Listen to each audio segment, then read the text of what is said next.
A good game last night despite the loss. 12 of his 26 points in the fourth quarter, but couldn't get to pass to Kyle Lowry instead. So Warriors win it 106-105. Game 6 now on Thursday back in Oakland. Here's Kawhi Leonard on that final sequence. I mean, two guys came up on me. You know, I don't know if I could have got a shot off. It's hard. I mean, if you got two guys on top of you, you have to try to find the right play. We ended up getting a shot in the corner, but it just didn't go off quick enough. All right, C, why couldn't the Raptors close this one out last night? I mean, they couldn't get a bucket. Their offensive possessions outside of Kawhi were not very, very good. Kyle Lowry in a pick-and-roll attempt late in the shot clock, people will let that possession go. He throws the ball, and they get a backcourt violation. They don't even get a shot attempt. I believe that they were not as focused on the defensive end. They let a couple sets of Golden State, one of their favorite sets that they run, got Steph wide open, and Van Vliet was trailing him. That shouldn't have happened at that point in the game. So this is a game that the opposition made 12 more threes. Now, in any NBA game, especially against the Warriors, to think that you might have the ball and a chance to win, it's impossible. Yes. I mean, the Warriors were plus 36 from the three-point line, and the Raptors had the ball down one with a chance to win. And because we tend to forget, because they had the 6-point lead, and we forgot they were behind the whole game. The whole game. We act like, now we would have a case if they had scored 30-something that first quarter, had Golden State on the ropes, winning at halftime, maintained that in the third, had a 6-point lead late in the fourth, but that wasn't the case. We tend to forget they fought to get all the way back into the game. Then it becomes possession by possession. Can I get a stop? And can I run my offensive set and get a good look? And that's where they weren't able to do at the end. So two things quickly here. After that Nick Nurse timeout with 3:05 left, the Warriors outscore them 9-2. The Raptors' offensive possessions were a Kawhi air ball, a Lowry missed three, the Lowry backcourt that you mentioned, a Kawhi missed three, and then they got a basket on a Boogie Cousins goaltend. That was their only made field goal attempt. The Warriors, obviously, in that stretch, hit 3 threes and almost had another basket, the Boogie tip in that was this close, minute 59, this close to counting. And so they went cold. The Warriors, the Splash Brothers, the original architects of this along with Draymond, they did what they do to stave off elimination. But on that final possession, I know folks on television today are going to say, you know what? Kobe would have shot it, and they're right. And that's why Kobe in those situations is 6 of 23. I don't think there'll be NBA players saying that. I think it'll be all the people who don't have any experience saying that. Regardless of that, the point that I'm making is we glorify the guts it takes to take that shot, even if it's the wrong play. That Kawhi had 2 guys on him, 2 outstanding defenders on him, 4 arms. He made the right play. It's not like his teammates have been letting him down throughout this postseason. He swung it to Van Vliet, who swung it to Lowry, who it looked like had an open corner 3, and Draymond Green, a defensive player of the year in this league, came over and got 2 fingertips on it, and so we don't know what would have happened. You cannot crush Kawhi Leonard for not trying to be a hero there. Now, if he would have tried to be a hero and he somehow makes it, it's one of the most epic moments in the history of the NBA. He turned down the chance at that glory to make the right basketball play. You want to criticize Kawhi for the first 3 quarters? Fair game. But to criticize him for not taking a bad, dumb shot, I think it shows a lack of understanding of how you win championships in this league. All right, Warriors win. Series continues. Coming up, 8-time All-Star Dwight Howard joins the conversation. That's next on First Things First. Welcome to the show, big fella. What's up, man? Hey, how are you? You're so tall. I think you're the growth spurt since the last time. No, sir. Good Wow. Lord, one of the best bodies all time. How are you doing? I'm doing great. Man, I got some. Viral. All right, so Kevin Durant suffered a devastating injury in Game 5 last night, with the Warriors fearing it could be a torn Achilles. And NBA Twitter reacted with Trae Young tweeting major respect for KD wanting to rush back and try to help his team win a championship. Get back healthy, bro. Kevin Love added, no, hate to see that. And Dwayne Wade tweeted, even with all the things Durant has done, this is the most feigned out I've been. He knew he wasn't right, but he wanted to be there for his brothers. That's sports, that's love. Obviously, the whole NBA community is going to come to Kevin Durant's figurative bedside. Now, what you see in this picture there is Kyle Lowry telling some of the fans in Toronto, Stop, zip it. yeah.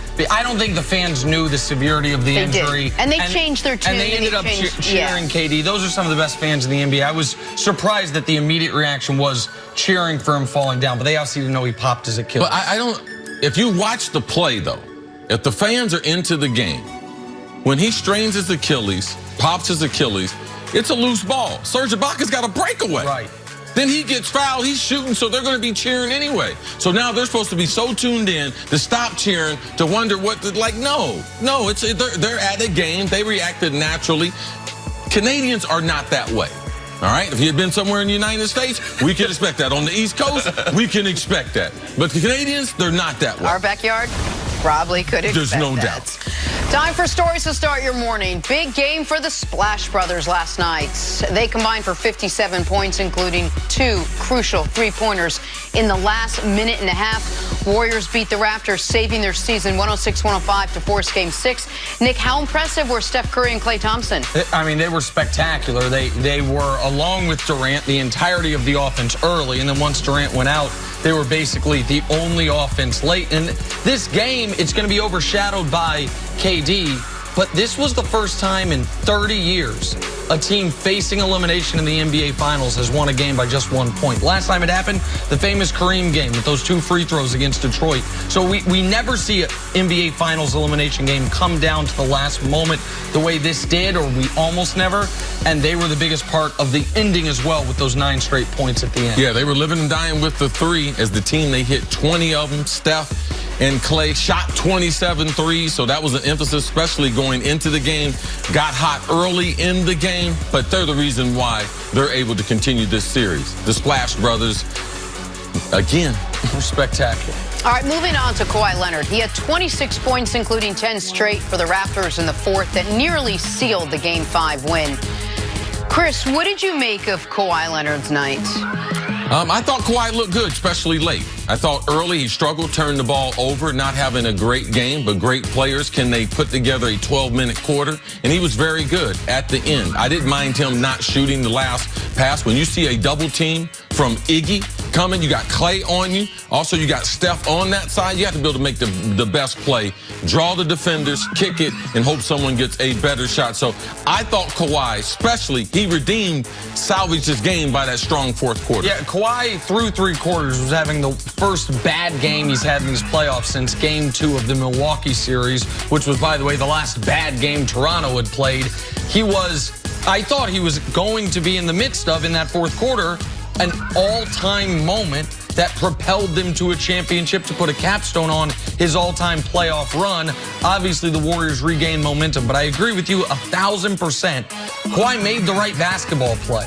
When he saw the double team, it was smart by Iggy to send the double team to make someone else make the play. They had the double team come from a different spot. Yeah. So Kawhi did the right thing. He was guarding Gasol in the middle. Then he came up through the middle to get on his right hand, and Klay was on his left hand. He did a good job by not eating up all the time on the clock, swinging the ball, giving their offense a chance to get a shot.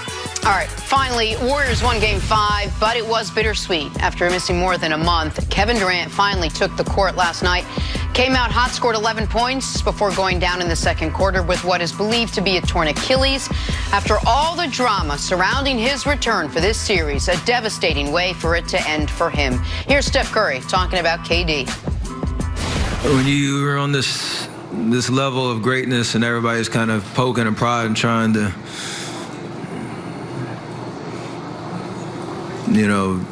narrate your story and tell you who you are, who you should be, what decisions you should make constantly over and over and over again. It's part of, what comes with this territory, but it's just when you get to know somebody and see how genuine they are and how committed they are just to playing basketball and having fun and living life a certain way. You root for those type of guys. For him to put his health on the line, to come back and compete at the highest level, he's one of the best to ever do it. I want to try to win this for him. We miss him. We just hope him a speedy recovery. That's our brother, and it's honestly, to be honest, it's very deflating. It's hard to even celebrate this win. I know it just happened last night, but if you can take a few steps forward, what do you think, Nick, this injury means for KD's future? If we are assuming that the initial reports are accurate, that it's a ruptured Achilles tendon, everything is now in play and everything is now in flux.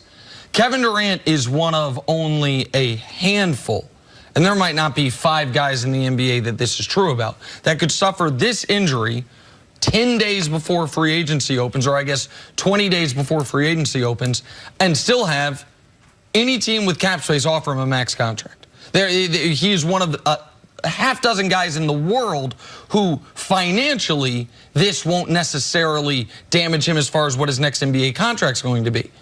But he now has a real choice to make. We keep talking about Kevin Durant as a free agent, but he has the option to not be a free agent. He has a player option.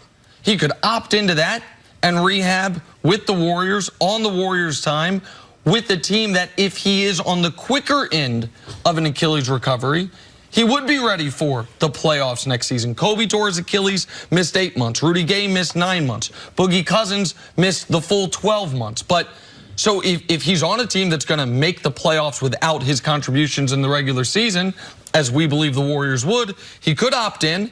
And if his recovery goes the way he would hope, he'd be back in April of next year to contribute. He also could sign a max contract with the Knicks or the Clippers, anywhere he's thinking about Brooklyn, and rehab on their time and see if he can come back for them. And their dime. And their dime.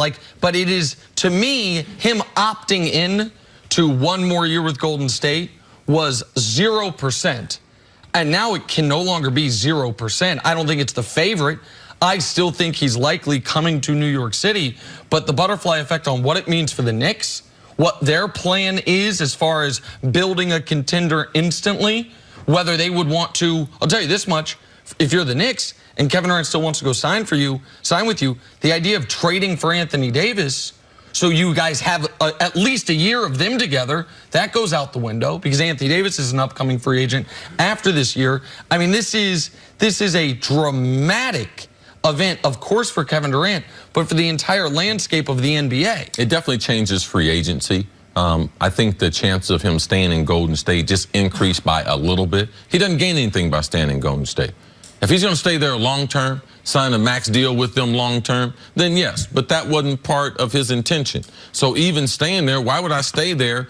He's always been uncomfortable in Golden State. He always says it. It's the Warriors and KD. These are his words. This is not stuff that I'm saying. This is not my opinion. This is stuff that he said. So in doing that, why would he opt in if he's not going to be there long term? Just to see the new building? No. Kevin Durant, when he wakes up this morning, he's going to be in a pursuit to get back on the basketball court and to get his basketball life back started.